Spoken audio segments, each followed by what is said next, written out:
স্বাগত দীপ্ত সংবাদে। আপনাদের সঙ্গে আছে আমি লুৎফা ফৌজিয়া।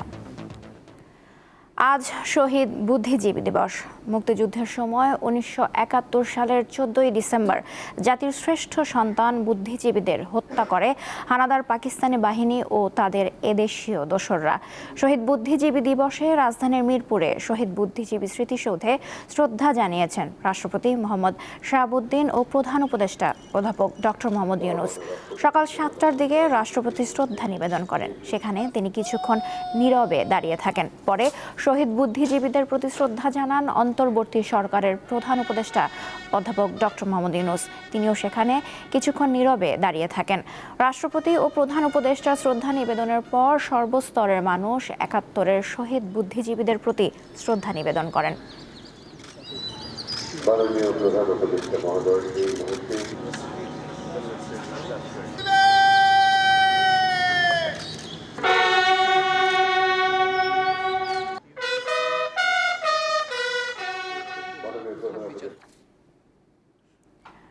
দর্শক, এ বিষয়ে আরও খবর জানাতে দিনাজপুর থেকে যোগ দিয়েছেন আমাদের আরেক সহকর্মী সুলতান মাহমুদ। সেখানকার খবর জানাচ্ছেন তিনি।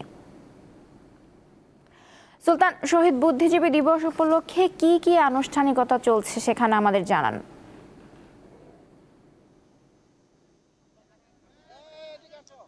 আপনি জানেন আজকে 14 ডিসেম্বর শহীদ বুদ্ধিজীবী দিবস। সেই উপলক্ষে দিনাজপুরের যে সবচেয়ে বড় যে স্মৃতিস্তম্ভ দিনাজপুর চেহেলগাজী মাজারে দিনাজপুর শিক্ষা বোর্ডের সচিব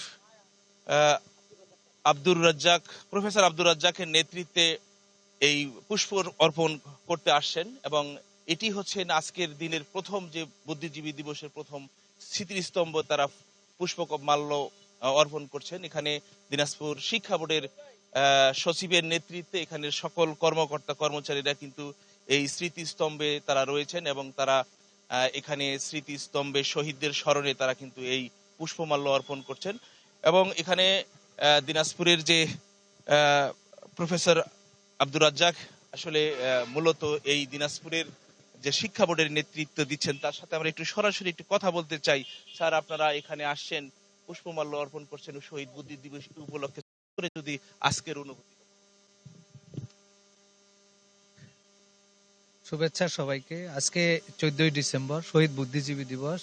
আমাদের স্বাধীনতা যুদ্ধের শেষ লগ্নে এই 14 তারিখে বাহিনী আমাদের বুদ্ধিজীবীদের নিধন করে এদের মেধা এবং মননকে শেষ করে দিতে চেয়েছিল, কিন্তু পাক বাহিনীর সেই অভিপ্রায় পূর্ণ হয়নি। আমরা এর 2 দিন পরেই আমরা আল্লাহর রহমতে আমরা স্বাধীনতা অর্জন করতে পেরেছি। আজকের এই দিনে 71-এর স্বাধীনতা যুদ্ধে শহীদ বুদ্ধিজীবী সহ সবার আত্মার মাগফিরাত কামনা করছি এবং তাদের পূর্ণ আত্মার উদ্দেশ্যে আমরা এখানে এসেছি আজকে ফুলেল শুভেচ্ছা নিবেদনের জন্য। ধন্যবাদ দিনাজপুর শিক্ষা বোর্ড সচিব প্রফেসর আব্দুর রাজ্জাককে। তিনি আসলে জানালেন যে শহীদ আমাদের ঠিক স্বাধীনতার 2 দিন আগেই বুদ্ধিজীবীদেরকে এই নিধন করা হয়েছিল, যার কারণে বাংলাদেশকে একেবারেই বুদ্ধিজীবী নিধন করার যে সর্বশেষ চেষ্টা চালিয়েছিলেন পাক বাহিনীরা, তাদের স্মৃতিস্তম্ভে কিন্তু তারা পুষ্পমাল্য অর্পণ করে তাদের রুহের মাগফিরাত কামনা করার জন্যই এখানে মূলত এসছেন। লুৎফা। সুলতান, আপনাকে ধন্যবাদ। 54 বছর আগে এক মহাকাব্য রচনা করেন এদেশের সূর্য সন্তানরা। মুক্তিযুদ্ধ নামের সেই মহাকাব্যের বিজয়ের ঠিক 2 দিন আগে এদেশের মেরুদণ্ডকে ভেঙে দিতে কুৎসিত বর্বর নকশা করেন তৎকালীন পাকিস্তানের মেজর জেনারেল রাও ফরমান আলী আর এই দেশের কিছু রাজাকার, যার বলি হয় বুদ্ধিজীবীরা। অথচ এত বছরেও তাদের অবদানকে করা হয়নি রক্ষণাবেক্ষণ, হয়নি পূর্ণাঙ্গ তালিকা। তরুণ প্রজন্ম আর শহীদ বুদ্ধিজীবীদের সন্তানরা জানান, যে কোনো মূল্যেই ইতিহাসকে রক্ষা করতে হবে। এখনও এখানে এলে অনেকেই বুদ্ধিজীবী হত্যার সেই বর্বরতা অনুভব করেন। প্রতি বছর ধুয়ে মুছে পরিষ্কার করা এই বেদিতে খুঁজে ফেরেন স্বজনকে। 1971-এর ডিসেম্বর স্বাধীনতার দ্বার প্রান্তে যখন আনন্দের ফল্গুধারা বইছে, ঠিক তার আগ মুহূর্তে শিক্ষক, সাংবাদিক, শিল্পী, প্রকৌশলী ও লেখক সহ চিহ্নিত বুদ্ধিজীবীদের ধরে নিয়ে যায় পাকিস্তানি সেনাবাহিনী আর তাদের এদেশীয় দোসররা। বিভৎস নির্যাতন আর হত্যার পর স্তূপ করে ফেলে রাখা হয় এই রায়ের বাজার, মিরপুর, মোহাম্মদপুর, নাখালপাড়া সহ দেশের নানা প্রান্তে। পরাজয় নিশ্চিত জেনেই এই হত্যাকাণ্ড, যেন স্বাধীন হতে পারলেও দেশটি বিশ্বের বুকে মাথা তুলে দাঁড়াতে না পারে। পাকিস্তানি সামরিক জান্তার পক্ষে এই হত্যাকাণ্ডের মূল পরিকল্পনাকারী ছিলেন মেজর জেনারেল রাও ফরমান আলী। এরপর কেটে গেছে বহু বছর, তবুও শেষ হয়নি বুদ্ধিজীবীদের তালিকা, বরং ভিন্ন এক প্রয়াসে মুক্তিযুদ্ধকেই বিতর্কিত করার অপচেষ্টা চলমান। এজন্য রাষ্ট্র এবং ব্যক্তির অনীহাকেই দায়ী করলেন এই শহীদ পিতার সন্তান। আমাদের বাবাদের যারা সতীর্থ বা যে বুদ্ধিজীবীরা সেই সময় বেঁচে গিয়েছেন, যাদেরকে হত্যা করা হয়নি বা যারা মোটামুটি কিছুটা নিরাপদে থাকতে পেরেছেন এবং পরবর্তীতে বাংলাদেশে থেকেছেন, হয় তারা কিছুটা উদাসীন ছিলেন, অথবা তারা মনে করেছেন যে স্বাভাবিক প্রক্রিয়াতেই মানুষ সবকিছু জানবে, অথবা সিম্পলি তাদের উদ্যোগের অভাব ছিল। রাষ্ট্রের কথা বললে রাষ্ট্রেরও একটা উদাসীনতার জায়গা ছিল, এবং সেখানে আমরা ঘুরে ফিরে দেখেছি যে সেখানেও এই শহীদ বুদ্ধিজীবীদের ব্যাপারে এক ধরনের একটা দিবস কেন্দ্রিক বা শুধুমাত্র উপরে উপরে জিনিসটা করার জায়গাটা করা। তিনি জানান, বর্তমানে মুক্তিযুদ্ধকে বিতর্কিত করার যে প্রবণতা চলছে, তাও ইতিহাস বিকৃতিরই অংশ। বাংলাদেশটা কোন দিকে এগিয়ে যাবে, আমাদের বাবারা কি চিন্তা করতেন, এখনকার প্রজন্ম কি চিন্তা করে, একটা কমন আন্ডারস্ট্যান্ডিং হয়তো আমরা ভবিষ্যতে আসতে পারবো, যাতে করে আমরা সত্যিকার অর্থে সামনে এগিয়ে যেতে পারি।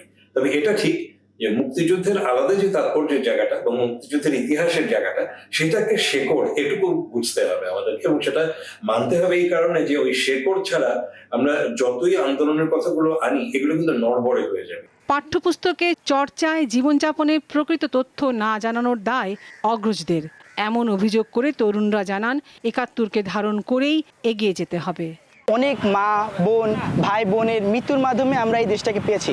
অবশ্যই মুক্তিযুদ্ধটা আমাদের লালন করতে হবে এবং আমরা লালন করি। তাদের যে চেতনায়, সে চেতনাকে আমরা লালন করব। ২৪ ছিল আমাদের রাজনৈতিক মুক্তি, দেশ বা স্টেট হিসেবে যে মুক্তিটা, সেটা আমাদের তো ৭১ই হয়েছে। ১৪ই ডিসেম্বর যে বুদ্ধিজীবী দিবস, এই কনটেক্সটে অনেকে জানে না, বইয়ের কনটেক্সটে হয়তো সেইভাবে তুলে ধরা হয়নি। রক্তের দামে কেনা এই বাংলা আর কোনো হিংস্র হায়ানার ভয়াল থাবায় যেন ক্ষতবিক্ষত না হয়। শহীদ বুদ্ধিজীবী দিবসে এমনটাই চাওয়া এ মাটির সন্তানদের। লাবণী গুহ, দীপ্ত সংবাদ, ঢাকা। দর্শক, এবারে যাচ্ছি অন্য প্রসঙ্গে। রাজধানীর এভার কেয়ার হাসপাতালে চিকিৎসাধীন ইনকিলাব মঞ্চের আহ্বায়ক ওসমান হাদির শারীরিক অবস্থা অপরিবর্তিত রয়েছে। সেখান থেকে আরও খবর জানাতে সরাসরি যোগ দিচ্ছেন সহকর্মী স্বস্তিকা সিংহ। স্বস্তিকা, ওসমান হাদির বিষয়ে সবশেষ কি তথ্য রয়েছে আপনার কাছে, আমাদের একটু বিস্তারিত জানাবেন।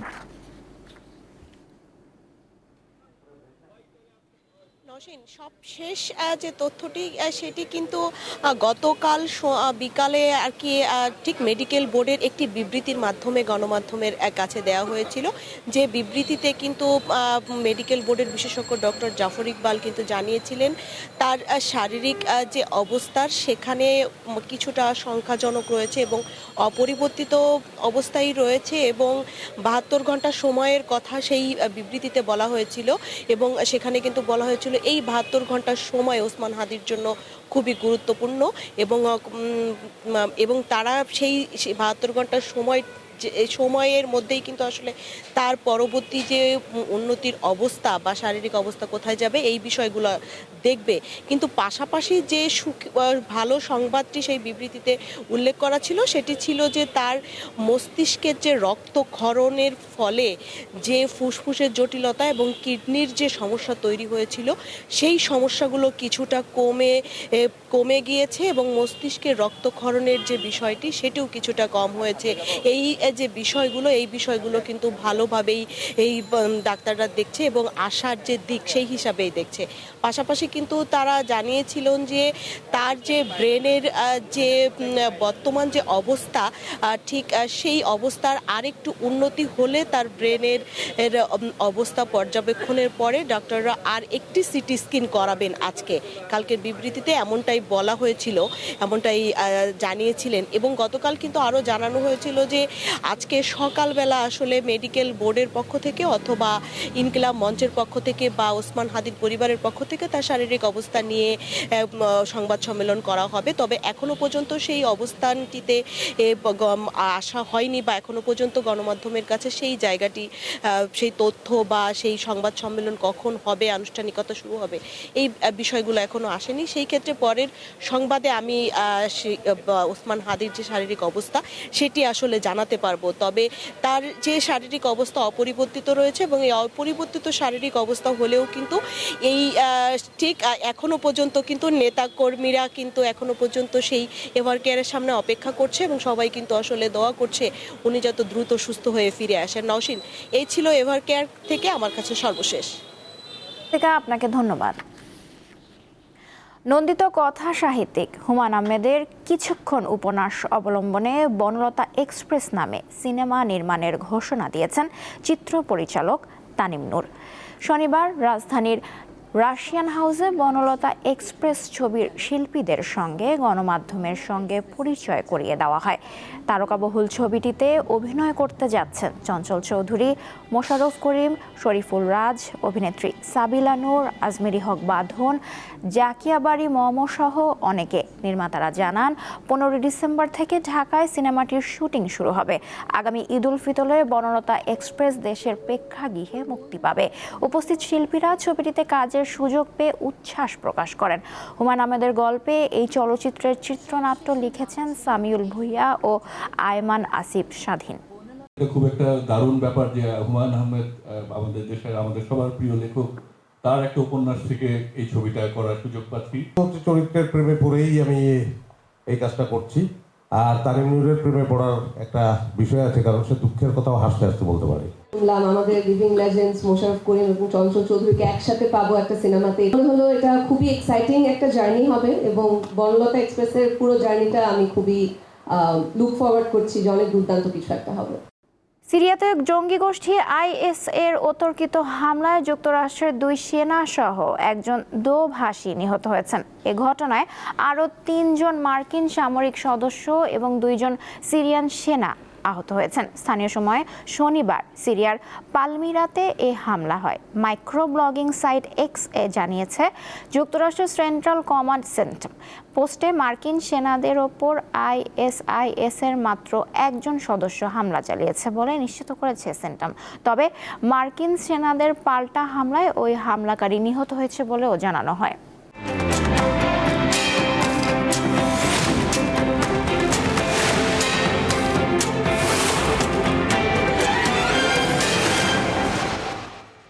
এবারে জানাবো এক নজরে দৈনিক পত্রিকার শিরোনামগুলো। প্রথমে আছে দৈনিক যুগান্তর। তাদের প্রধান শিরোনাম শহীদ বুদ্ধিজীবী দিবস নিয়ে এখনো অসম্পূর্ণ শহীদদের তালিকা, নেই উদ্যোগও। এরপর আছে দৈনিক প্রথম আলো। তাদেরও বিশেষ প্রতিবেদন, তারা 3 জন, বিশেষ লেখা জ্যোতির্ময় গুহ ঠাকুর, রাশিদুল হাসান ও গিয়াসউদ্দিন আহমদকে নিয়ে।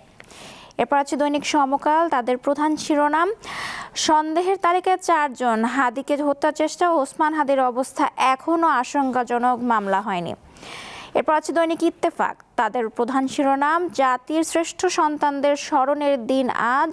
এছাড়া তাদের আরেকটি শিরোনাম আতঙ্কে সম্ভাব্য প্রার্থীরা, আইন শৃঙ্খলা পরিস্থিতির প্রশ্ন তুলে নিজেদের নিরাপত্তা নিয়ে উদ্বেগ প্রকাশ বিভিন্ন দলের নেতাদের। এরপর আছে দৈনিক কালের কণ্ঠ। তাদের প্রধান শিরোনাম দক্ষিণ সুদানে সন্ত্রাসী হামলায় বাংলাদেশি 6 শান্তিরক্ষী নিহত। এছাড়া তাদের আরেকটি শিরোনাম 507 জনে থেমে আছে তালিকার কাজ। দেখে নিলাম আজকের দৈনিক পত্রিকার প্রধান শিরোনামগুলো। শেষ করছি দীপ্ত সংবাদ। আমাদের পরবর্তী আয়োজন দুপুর 1টায় দেখার আমন্ত্রণ রইল। এসব দেশ বিদেশের তথ্য জানতে চোখ রাখুন দীপ্ত টিভি ডিজিটাল প্ল্যাটফর্মগুলোতে। ধন্যবাদ সবাইকে।